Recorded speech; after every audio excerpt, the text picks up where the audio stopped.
যেটা বলতে চাই, প্রথম কথা, আরজি করে প্রাক্তনী হিসেবে যা ঘটেছে, কলকাতায় যা ঘটেছে, আমার মাথা হেঁট হয়ে গেছে। লজ্জায়, ঘেন্নায়, ভয়ে। আমারও দুটো মেয়ে আছে, আমিও কলকাতায় থাকলে তাদের হয়তো ডাক্তারি পড়াতাম, কিন্তু পড়াতাম কি?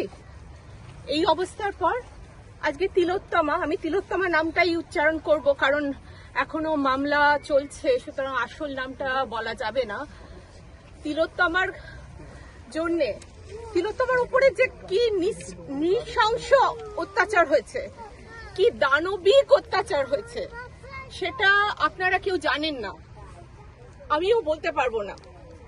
কিন্তু মানে পশুরা এর থেকে অনেক ভালো।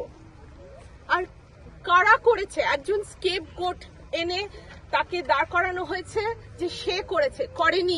করেনি। যারা করেছে তারাও হয়তো ডাক্তার।